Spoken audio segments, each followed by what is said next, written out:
in Europe, and I'm very excited to share this with you all and with this US tour. I'm really looking forward to it. I'm really excited. The music is going to be. Thank you.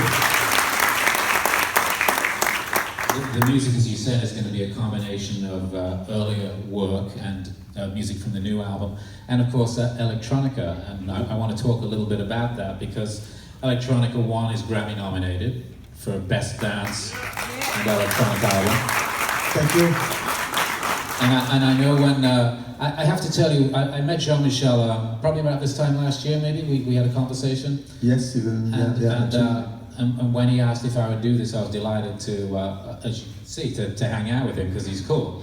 But when I met him today, when he arrived, he told me that he'd been in Shanghai 3 days ago, and then he flew to Paris, and then he flew here, and he drove here from the airport, and then tomorrow he's going down to Nam, and then he's going back somewhere else, and then he's coming back for the Grammys, and I was like, this guy's my hero, you know? So congratulations on the nomination, obviously. Thank you. And I want to talk a little bit about that project as well. Are we okay for time, everybody? Yes. Okay. Yeah. So I want to talk a little bit about that project because when we first met, that's what we talked about. And you had mentioned a little bit in the earlier part of this conversation about working with Air.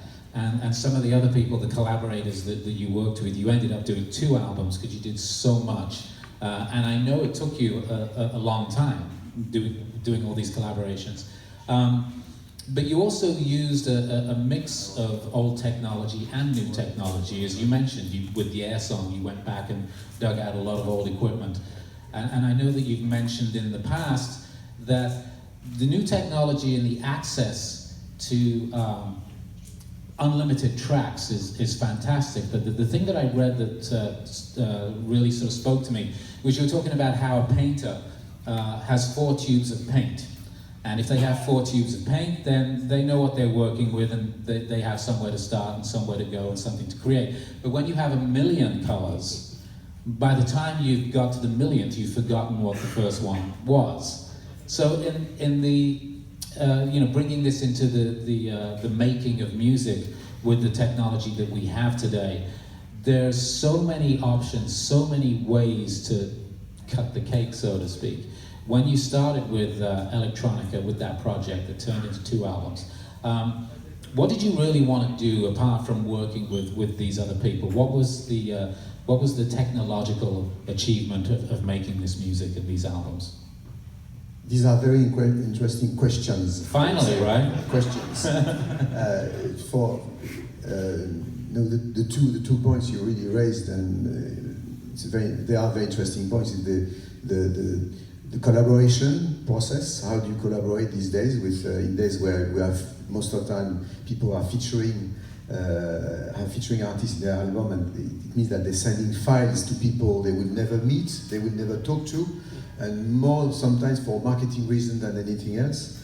In the case of Electronica, I really wanted to gather around me people who have been a source of inspiration to me on different generations, 4 generations since I started, and then also physically sharing the creative process with them. And so I traveled a lot. It took me 5 years to do these 2 albums, because actually at the beginning it was like for a birthday party. You invited friends and you don't know how many people will come, and then they all said yes. So I ended with 2.5 hours of music. I said, my God, I can't do 1 album 2.5 hours.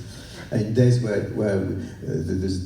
the focus time of anybody is 1 minute on YouTube, it's going to be challenging. And then I decided to divide this project in 2 albums, like as we said last time, Kill Bill 1 and Kill Bill 2. I mean, and with people. I mean, for me it has been a really fantastic initiation journey, because I spent a lot of time here in LA. and working with great people such as Hans Zimmer and Moby and John Carpenter and Gary Newman. I mean, being British guy, but living here, and with Vince Clarke and Laurie Anderson in New York, with Boys Noise, Tangerine Dream in Germany, with Pete Townsend and Massive Attack and Fat Buttons, Pet Shop Boys, Gary and lots of British people from that scene, and also people such in France like Air and M83 and Gesta Feldstein and lots of different people. And it has been very interesting to spend some time in studios, because electronic musicians, we are like painters in our atelier. I mean, it's quite a solitary process working in your home studio. I mean, when you are in a rock band or a jazz band, I mean, you are playing with musicians every day. For electronic musicians, like a painter or writer, you are in your atelier almost on your own. And I must say that I've been really impressed by all these great artists. I mean, opening their studio and you know, it's like I mean, being naked in front of someone, because you are actually sharing your secrets, your habits, and it's I learned a lot, and I must say that I mean, this nomination at the Grammy is it's their nomination as much as mine, even if it's my album. And I really learned a lot. And to answer to your second question briefly about the limitations of technology, when I started Oxygene, I had very limited equipment for both reasons, because not a lot of equipment was available, and also had the financial limitation. These instruments were quite expensive. And but it's, you know, arts, any kind of art form is made of limits. I mean, limitations are the most important thing in art, in any kind of art form. And the trap with technology today is actually, since our conversation, probably, and partly because of NAMM starting tomorrow, 1,000 softwares have been released, and they will be probably obsolete for most of them by the end of the week.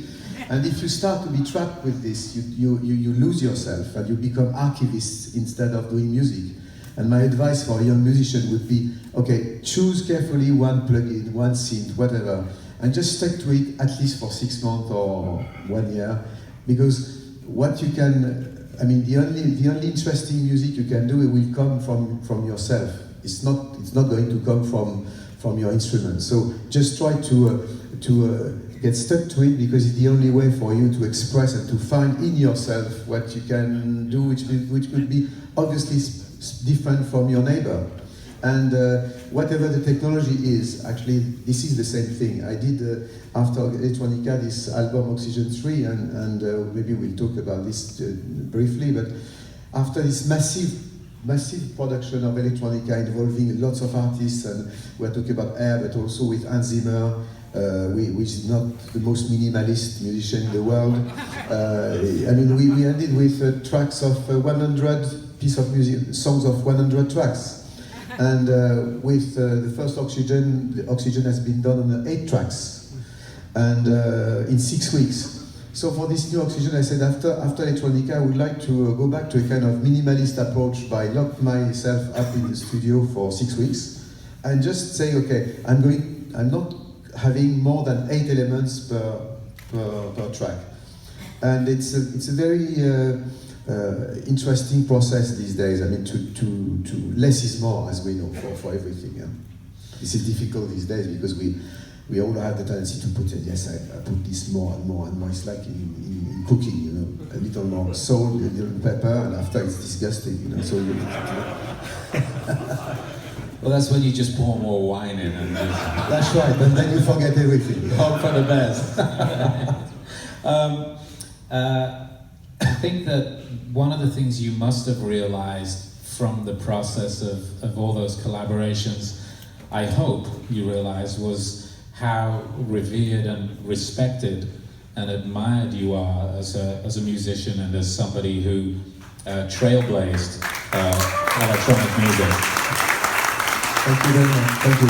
Because as you said, you invited all these people thinking perhaps half of them would show up, and they all wanted to do it, and that has to be that has to be fulfilling to understand that your work has affected and impacted people that way. You know, it's very difficult. I never realized that, but actually, what I could say is actually what in this collaboration project. I mean, I think if some people are kind enough to say that I can be of any influence to them, they are also an influence to me. A good friend of ours, Moby, I mean, for me, Moby is somebody, for instance, who has, like every other artist in this project, I'm just thinking loud now about how we did this session here in this town with Moby. I remember that, you know, what makes the style of a musician? We all, I mean, musicians it's a strange job we have. I mean, our job is making the air vibrating. And it's invisible. It makes you very humble because it's nothing actually. But and depending on how you make the air vibrating, you can create boredom, you can create the desire of moving your body till the end of the night, or being in tears, or smiling, and it's just a slight different way of making the air vibrating. And every musician is making the air vibrating in its own way. And talking about Moby, I remember when we started to work together, he just did a very simple D minor, 3 notes on the keyboard, like any kids of 5 years old could do, and it was Moby. And it was, we call, the instant recognizable of someone, the style.